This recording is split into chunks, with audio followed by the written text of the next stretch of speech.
The campaign trail at a huge, massive rally in Florida. Also tonight, WikiLeaks released an email from Clinton campaign chairman John Podesta. Look at this subject line: needy Latinos and one easy call. Wow.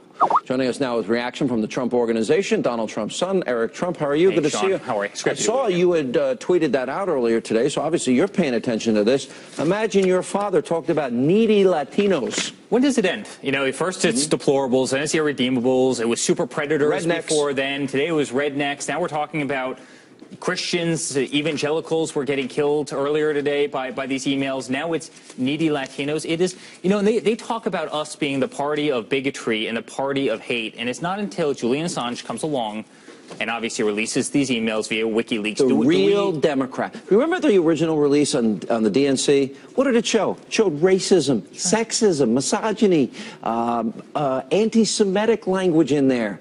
And that's the very arguments they make against Republicans every 4 years. But that's them. Look what else it showed. It showed corruption in Haiti. It showed that Donna Brazil was giving Hillary questions, you know, ahead of time for these debates. I mean, conspiring against Bernie. It truly shows the true level of corruption in our government. I mean, and in the Democratic Party. I mean, it's actually very, very scary. And this is serious stuff. And it's actually a real shame that most of the mainstream media isn't paying more attention to it. You do. But most of the mainstream media isn't paying attention to this because this undermines democracy. It undermines the way of our life. Eric, I have been brutalized by the mainstream media. I know. I'm a commentator. I know. I say I'm a conservative. I'm open. I'm supporting your dad for president. I'll proudly pull the lever for him. But NBC, CNBC, Univision, CNN, MSNBC fed questions to Hillary. You know, the New York Times, Boston Globe, Washington Post. They're colluding with the campaign. And they're going to criticize me, and I'm honest? Yeah. I mean, you've got corruption in the Republican establishment, the Democratic establishment, the media establishment.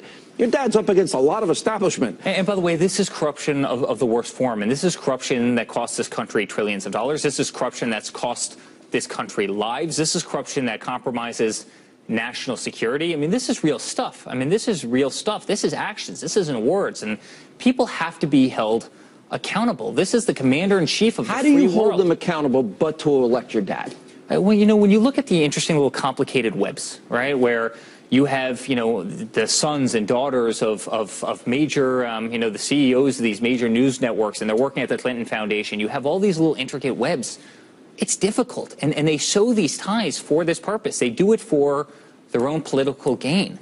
And here's what's happened in the meantime, the stats I give out on the economy. Sure. Okay, 13 million more Americans on food stamps, 8 million more in poverty, the lowest labor participation rate since the 70s, 95 million Americans out of the labor force, worst recovery since the 40s, lowest home ownership rate in 51 years, 1 in 5 American families, not one person in that family working, and we've doubled the debt. Sure. And they don't want to report that. And they don't want to report that. I say it every night. How about the scariest thing? The fact that median incomes in this country haven't gone up in 15 years. Median incomes haven't gone up. And actually, Sean, they've gone down because if you think about it, all of our expenses are higher, right? Our taxes are higher.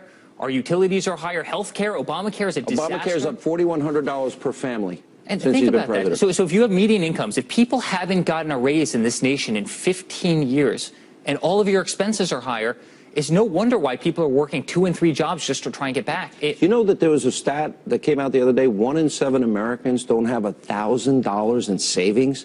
They're 2 paychecks away from being one of the 13 million Americans on food stamps. Yeah, and we have $20 trillion worth of national debt, which is going up exponentially. We've got $1.4 trillion in student debt. I mean, it's really incredible. How does the country absorb all of this in 27 days? Now, listen, I think we've started an amazing movement. My father started an amazing movement. I mean, I've been in every single state. I just got back from Colorado yesterday. I had an amazing couple of days there. I was in Maine. I was in New Hampshire. I was in everywhere. There's a movement out there, Sean. People get it. People want... And see the crowds. People want this country... Enthusiasm. People want this country back. They're sick of corrupt politicians, and that's what we have in Washington, D.C. You see these closed-door deals. Look at this Russian uranium deal, where Hillary approves 20% of the United States uranium going to Russia. I mean, this is the material used to make nuclear weapons.